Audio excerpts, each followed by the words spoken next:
Quitting my job and moving abroad was probably one of the scariest and also best decisions that I ever made in my entire life.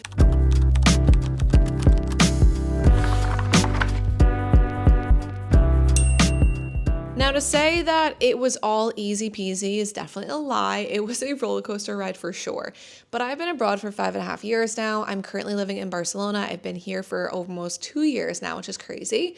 And I lived in Asia for about 2.5 years, bounced around loads, and I feel like I'm so proud of the life that I was able to build, and I know how hard it was to make the first steps. Like, I wanted to quit my job for years, guys, like years before I actually did it. And I think I had to eventually literally convince myself that I was doing it.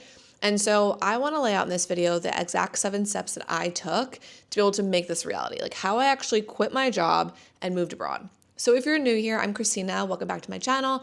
As I said before, I'm a digital nomad. I used to work in medical device sales back in the US. I worked in trauma and orthopedics. Great money, great career, was on an amazing path, but it didn't light me up. The money didn't really make my life any better. Obviously, I was able to do more things, but I still felt the exact same way before I had that job, which was the fact that I really didn't feel like this was me. I wanted to move abroad. I wanted to get out. I wanted to do something different. And so it took me, like I said, years to get to that point. The amount of times that I spent, the amount of hours Googling how to work online and move abroad. How can I move abroad? What jobs can I have? What can I do? It was endless. I would be in work doing something on my phone, and most of the time, that's what I was Googling. I'd be at my desk Googling it. At home, that's all I did. And I was consuming all this information, but I felt like I didn't have an exact way to really do it.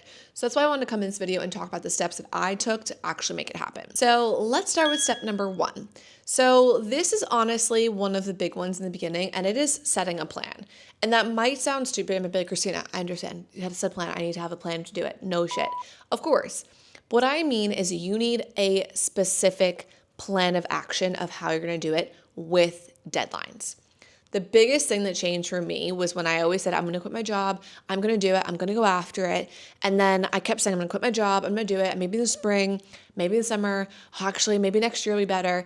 And until I really sat down and was like, you know what? This is the day that I'm doing it. And I still have it in my calendar now. On September 3rd, I keep it in there as a day that I actually quit my job, and I'll have like my anniversary date for my quit job anniversary.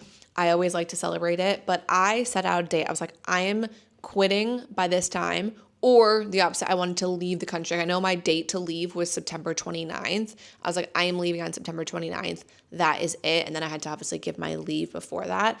But give yourself a specific date, really specific on when you're actually going to do this and when you're going to quit your job, and you need to stick to the plan. You need to stick to the timeline, and then you work backwards. If I'm going to quit my job and I'm going to leave on September 29th, what do I have to do in the next 6 months or a year that you might give yourself to make this happen? Obviously, I have to quit within a certain time. I want to have a certain amount of money in the bank. I want to know what I'm doing. I want to have this. I want to have that. So you can work backwards from that timeline and make a concrete plan of how you're actually going to follow through with everything, because it is so easy to get stuck in that dreamer phase. And I know I always talk about books and I kind of mention them a lot on these videos, but I'm telling you, like, these just change your mindset. I'm currently reading The Magic of Thinking Big. I will link this down below. Highly suggest. This is such a good book, but I wanted to read something that I tabbed. I've tabbed a few of them, but this one I actually tabbed a different color because I was like, this is just something that is important that I want to go back and like read daily, or just read whenever I want to go back through my books and be like, that's a powerful statement. So it talks about being someone who actually does it versus someone who doesn't do it. And it said, every day, thousands of people bury good ideas because they are afraid to act on them. And afterward, the ghosts of those ideas come back to haunt them. Put these 2 thoughts deep in your mind. First, give your ideas value by acting on them, the plan we're setting up. Regardless of how good the idea, unless you do something with it, you gain literally nothing. Second, act on your ideas. Again, we're making the plan right now. And gain mind tranquility. Someone once said the saddest words of tongue or pen are these: it might have been. Every day you hear someone saying something like, had I gone into business 7 years ago, I'd be sitting pretty now. Or I had a hunch it would work out like that. I wish I had done something about it. A good idea, if not acted upon, produces terrible psychological pain. But a good idea acted upon produces enormous mental satisfaction. Got a good idea? then do something about it. Use action to cure fear and gain confidence. Here's something to remember. Action feeds and strengthens confidence. Inaction in all forms feeds fear. To fight fear, act. To increase fear, wait, put off, and postpone. And that's a little bit long. Keep key with me. I'm telling you it's good. Once I heard a young paratrooper instructor explain, the jump really isn't so bad. It's waiting to jump that gets a fellow. On the trip to the jump site, I always try to make the time pass quickly for the men. It's happened more than once that a trainee thought too much about what may happen and panicked. If we can't get him to jump the next trip, he's through as a paratrooper. Instead of gaining confidence, the longer he postpones the jump, the more he gets scared. Literally, I was like thinking about this, and it is so true in every aspect, whether it's moving abroad, starting a new business, trying something new. The more we think about doing it, the more scarier it gets, and the more it becomes not like a reality and almost like a ghost or a past like it's talking about.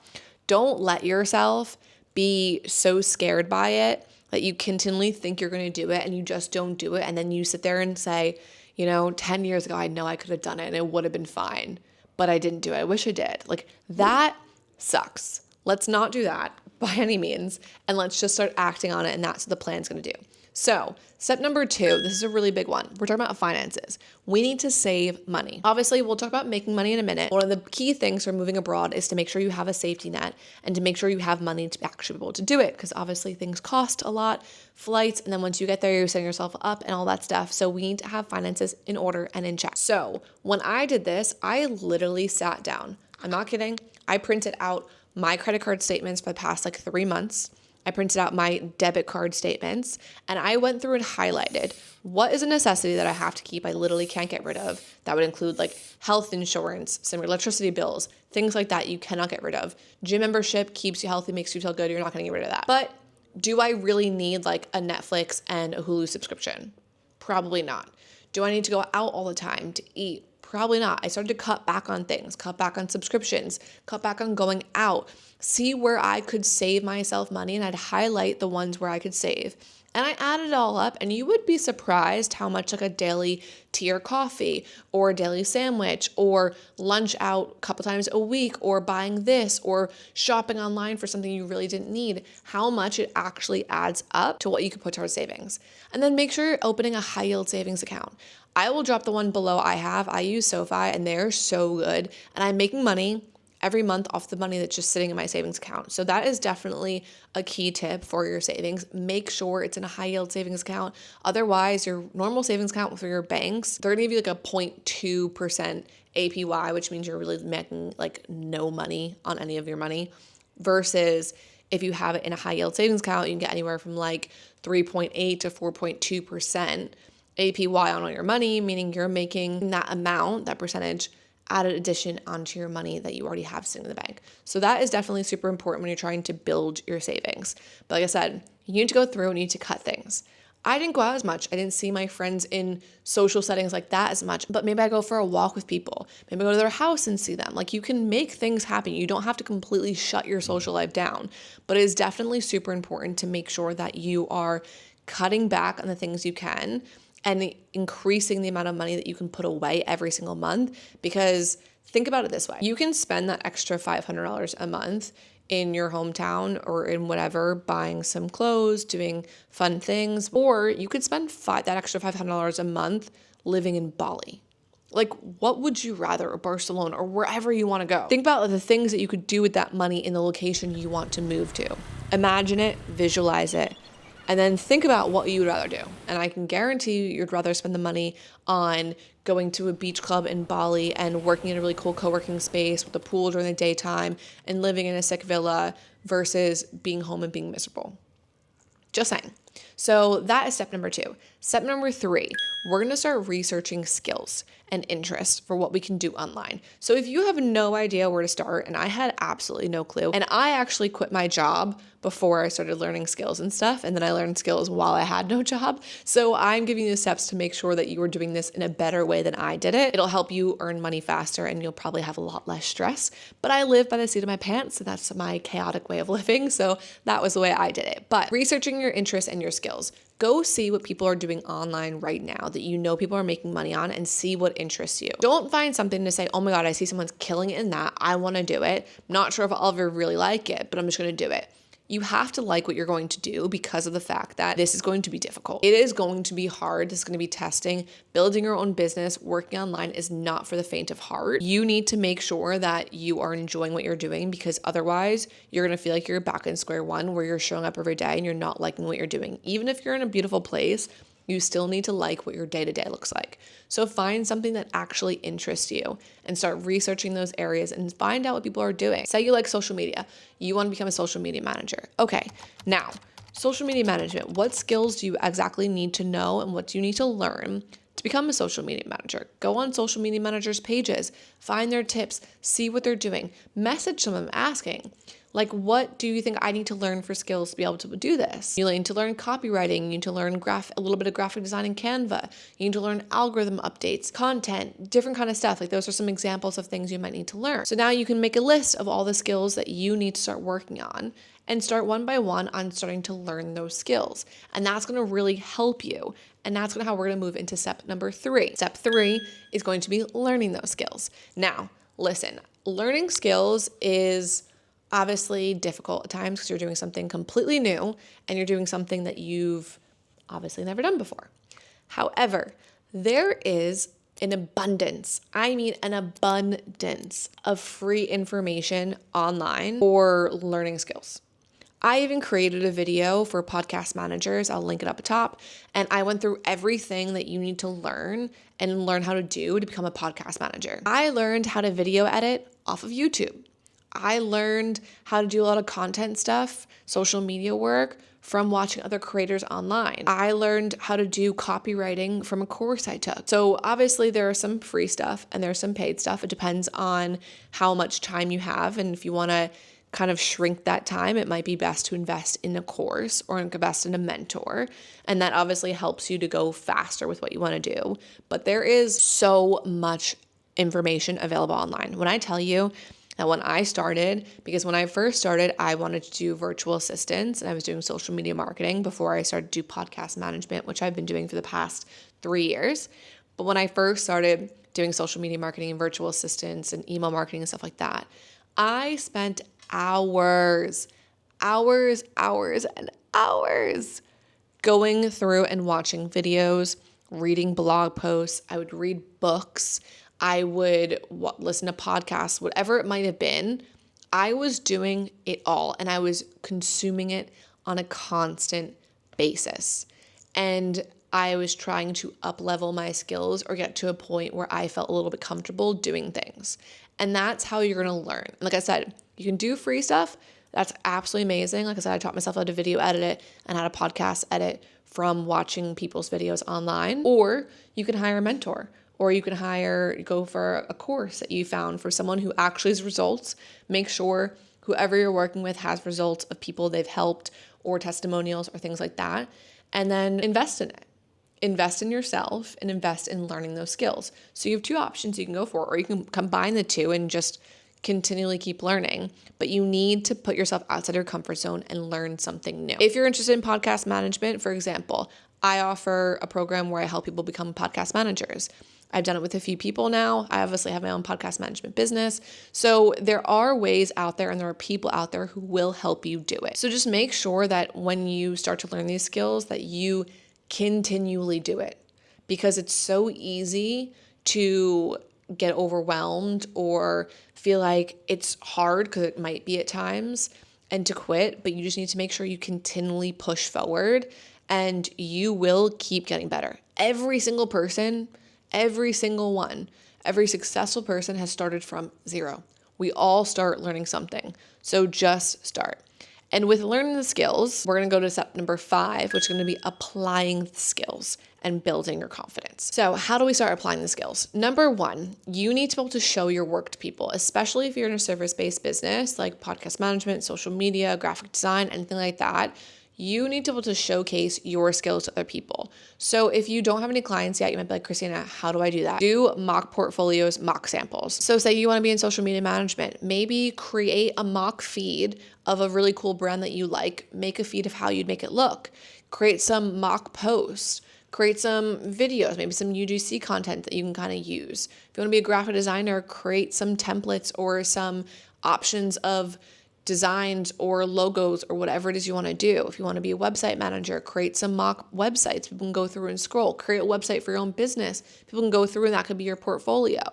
There's so many ways to be able to do this and create some mock samples of what's going on until you have real life client samples. Then once you have those samples and those portfolios completed and put together, it's time to start applying. So when I wanted to find my first client, the first things I did was I started talking to people in my network. That might sound scary. You're like, I don't want anyone to know that I'm doing this. I get that. I didn't tell every single person in my network. I know some people were going to judge me and some people probably weren't going to be as helpful, but there were other people doing things somewhat similar to what I wanted to do or had businesses in those spaces. And I started talking to them. And guess what? My first client came from a friend who I was talking to who had their own media marketing company. And I was like, oh, yeah, look, I'm taking this course. I'm starting to learn. I really want to become a social media manager. And they're like, oh, ironically, we literally need one. Like, we're looking for somebody. I think you could be great. Like, are you up for it? And I was like, absolutely. Got my first client. Then I got my second client and then I started applying to gigs on Upwork because I was like, all right, there's already gigs up there. Let me do that. Applied to gigs on Upwork, started getting more confidence. And I'm telling you, once you get that first client, it is so much easier from there because you're confident in the fact that you can do this and you can make it happen. And then it just starts to be a snowball effect. And so you can easily find people online or ways to find jobs. Or another really great option, go on LinkedIn. LinkedIn is a business social media. If you're going there and you're pitching somebody or you're trying to cold message them or have conversations about work, it's not as hard as it is on Instagram where people are like, stop selling me things. It is a lot easier to have those business conversations and transactions on LinkedIn, and people are there for that reason. They're there to have those networking, those connections built. So that's a really great way to start finding potential clients and reaching out to them through LinkedIn. So now let's say you got your first client, you have your portfolio, things are going well, you're saving money, you're now making money as well on top of it. Now we go to step number 6, and that's going to be preparing to move. When you're getting ready to move, you're going to realize how much crap you have accumulated over the course of time and how much stuff you really don't need. I sold everything. I literally sold everything. I kept the stuff that I was putting away for like keepsakes and stuff like that.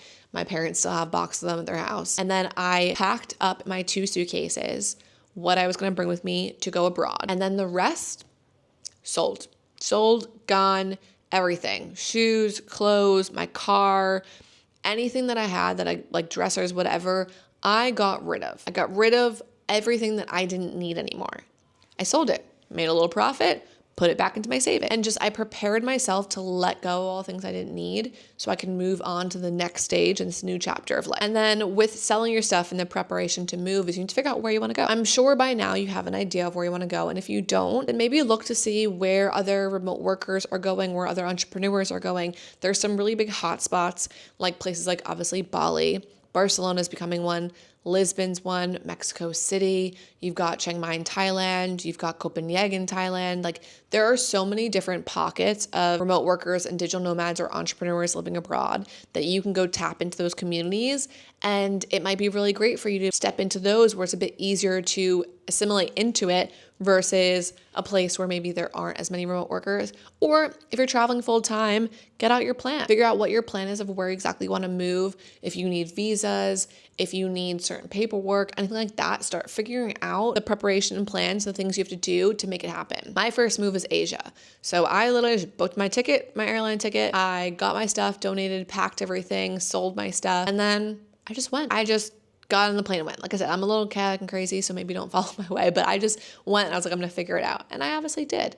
Bali was a really great destination. I ended up later on, which was full of digital nomads and remote workers. So it was really, really great to build community there. And also I really liked Asia because in the growing phases of my business, I was not making a lot of money. And so the first little part of my trip, I wasn't making any money. Like I said, I started a little bit later on the building skills and clients and stuff. And then when I started making money in Bali, it was a lot easier to live on a lower cost of living and start to build my business and build momentum before I moved to Europe. And I was able to afford a lifestyle there. So it's also things to consider as well. And so that kind of rolls into step number 7, which is just building community and learning to stay flexible, resilient, and know that life is going to throw you crazy things no matter where you live, and that you need to be prepared and just understand that even if you live in paradise in Bali, that life will be difficult sometimes, clients will be difficult sometimes, things happen. But if you build a strong community network around you, it's going to make such a big difference, and it's going to help you feel like you have support in what you're doing. And also, once you meet these people who are doing things like you, the support system you have is crazy and insane. And you just feel like, wow, these people get my dreams. They get what I'm trying to build. They're supporting them. They're like, that idea is not crazy. Go for it. Like, I know this person might be able to help, and that person, and do it. And we're behind you. And building that sense of community is going to be such a big part of your journey. And if you're not anywhere yet, and you want to build a strong sense of community, find it online. There are Facebook groups. There's like girls in Canggu in Bali. There's girls in Barcelona. There's digital nomads in Barcelona. There are so many Facebook groups, so many networking kind of sites that you can go to and find these people, or message them on social media. If you want to move to Barcelona and you're like, girl, I don't know what I'm doing, I need help, send me a message. Like, I completely understand what it's like to take these first steps and to prepare everything and get everything ready and how scary it can be. So having those connections when you get there is so important and so great. So definitely work on getting out of your comfort zone, reaching out to people, having conversations, and work on building the community, because that is going to be such a big component for you in building this life. And so those are the 7 steps that I always say are great to be able to quit your job and move abroad and be able to sustain this lifestyle as a remote worker, entrepreneur, digital nomad, whatever you want to be. And it wasn't always easy. It was difficult at times. There were struggles, but I can tell you that the good times that you have living abroad will far outweigh any struggle you have. And the fact that you can sit there and say, I did this, like, that is one of my favorite things when I have those moments of traveling and I'm somewhere and I'm like, I created this and I did this. And now it's your time to do that. So you can do it if you follow these steps. And if you have more questions, please drop in the comments below. I'm always happy to help you guys. Or if there's more content you want me to talk about, please let me know in the comments. I'm happy to make another video on this topic. And I hope you guys enjoy this video. And if you're liking this content, if you're liking seeing the vlogs of living in Barcelona and my travel stuff and just working online and all of that, make sure you subscribe to the channel and join this family. It actually means the full world to me. And I love you guys so much. And I love just putting this content out there and hopefully helping to inspire you guys to make the move. And I'll catch you guys next video. Bye.